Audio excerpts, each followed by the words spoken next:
آج کی اس مجلس میں جو شاہ صاحب نے فرمایا میں اپنی تحقیق عرض کروں، میں نے نور کی تحقیق ایک نئے موضوع پر جو فزکس ہے اس کی روح سے، حالانکہ فزکس میرا سبجیکٹ نہیں ہے لیکن میں نے اس پر کام کیا ہے یہ جاننے کے لیے کہ کیا ہمارا عقیدہ موجودہ ترازو پر تولا جا سکتا ہے کہ نہیں تولا جا سکتا، کیا اگر اس موجودہ سوسائٹی کو ہم اس دعوے کی بنیاد پر دعوت دیں تو کیا ہم اپنی دعوت ان کو منوانے کی پوزیشن میں ہیں کہ نہیں ہیں۔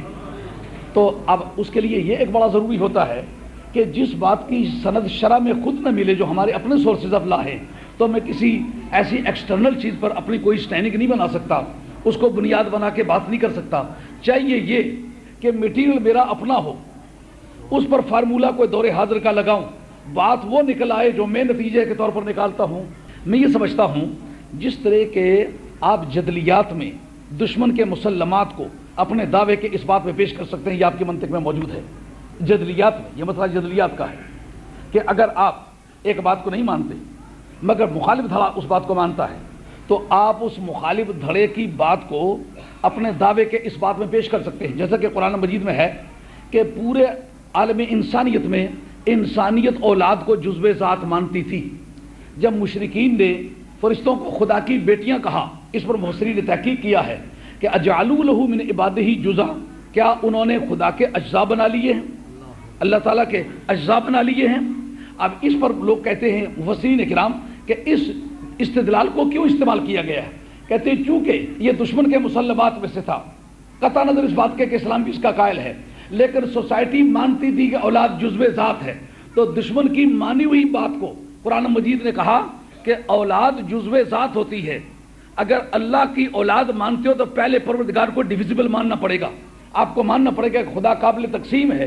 چونکہ خود خدا کو تم قابل تسلیم نہیں مانتے ہو تو قابل تسلیم نہ مان کر یہ کہنا کہ فرشتے اس کی بیٹیاں ہیں تو تمہارے اپنے دعوے کی تردید بنتی ہے۔ اگر خدا کی بیٹیاں ہوتی تو یہ اس کا جزو ہوتی، چونکہ خدا کا جزو ممکن نہیں ہے، اس لیے نتیجہ منطقیہ یہ ہے کہ خدا کی اولاد نہیں۔ تو اس بنیاد پر ہم کوئی بھی قانون جو دور حاضر میں استعمال ہو رہا ہے اور وہ ہم اسے مانیں یا نہ مانیں، اگر اس سے ہم اپنے کیس کو آرگیو کریں اور اپنی بات کو ثابت کریں اور ثابت کر لیں تو پھر جدلیات کی روح سے وہ مسلمات میں سے اسی دشمن انکار نہیں کر سکے گا کہ چونکہ تم خود نہیں مانتے ہو اس لیے اس کو استدلال میں نہیں پیش کر سکتے ہو۔ نہیں، استدلال ہم کرتے ہیں تمہیں منوانے کے لیے، ہم اسے مانیں یا نہ مانیں، جو بات تو نے مانی ہوئی ہے وہ اپنے ثبوت میں ہم پیش کر سکتے ہیں۔ تو اس میں ایک بات جو فزکس نے تسلیم کی ہے وہ یہ ہے کہ جو امبرایولوجی ہے، بدن انسانی جب ماں کے پیٹ میں پہلے بنیاد پاتا ہے تو اس کا جو وہاں سے ٹریولنگ پوائنٹ ہے، اس سے لے کر کے اس کی ولادت تک اس سارے ارتقاء کی بحث جو ہے یہ امبرایولوجی کہلاتی ہے۔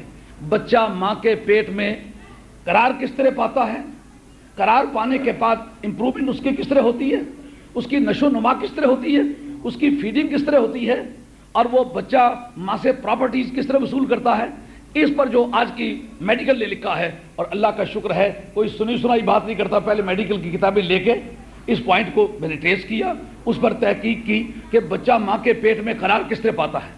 ماں کے رحم میں قرار پانے کے بعد جو جھلی اس کے وجود پر پہلے بنتی ہے اس کا نام پلیسنٹا ہے، پلیسنٹل تھیوری، یعنی وہ جھلی جس کو اردو میں جیلی کہنا چاہیے اور طب میں اس کو آمل نال کہتے ہیں، پنجابی اس کو جیل کہتے ہیں۔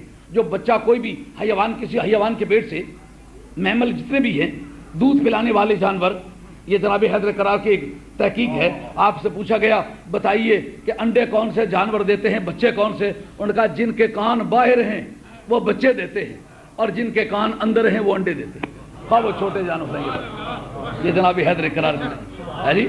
اب کافی بڑے بڑے جانور ہیں جو انڈے دیتے ہیں، میں اسی علامت کی بنیاد پر کہ ان کے کان اندر ہیں، تو انگریزی میں ان کو میمل کہتے ہیں، دودھ پلانے والے جانور۔ بعض مچھلیوں کی شکل کے ہیں لیکن دودھ پلاتے ہیں اور پھر ان کو ان کے توالد تناسل کا سسٹم یہی ہے۔ تو حیوانات کے ہاں جو بچے پیدا ہوتے ہیں ان کی باڈی پر جو جھلی ہوتی ہے اس کو آمل نال کہنا چاہیے، انگریزی میں اس کو پلیسنٹا کہنا چاہیے۔ وہ ماں کے پیٹ میں ہوتی ہے جو اس کی کالونی کو جدا رکھتی ہے۔ بچے کی ماں کے پیٹ میں کالونی جدا ہے، ماں الگ ہے، بچہ الگ ہے، لیکن اس کے مینز آف کمیونیکیشن کیا ہے، کس ذریعے سے وہ ماں سے کچھ وصول کرتا ہے، باہر کی دنیا سے تو اس کا تعلق کچھ نہیں ہوتا۔ اب ماں سے اس کا تعلق ہوتا ہے. ماں سے لیتا کیا ہے؟ کہا ماں کے پانی سے پانی لیتا ہے, ماں کی مٹی سے مٹی لیتا ہے, ماں کی ہوا سے ہوا لیتا ہے, ماں کی حرارت سے حرارت لیتا ہے. یعنی اربع عناصر کے جتنے بھی عوامل ہیں وہ ماں سے وصول کرتا ہے. کرتا کس ذریعے سے ہے؟ اس پلیسنٹا کے ذریعے سے. پلیسنٹا جو ہے وہ بچے کے ماں کے پیٹ میں بقا کا ذریعہ ہے.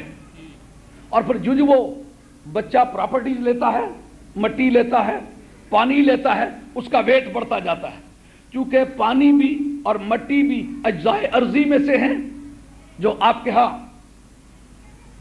نیوٹن نے جو بات دریافت کی تھی, گریویٹی کی بنیاد, اس نے تو یہ سمجھا سیب گرا ہے, زمین کا ویٹ زیادہ ہے, اس لیے اس نے سیب کو اپنی طرف کھینچا ہے, مگر یہ اس کی غلط فہمی ہے.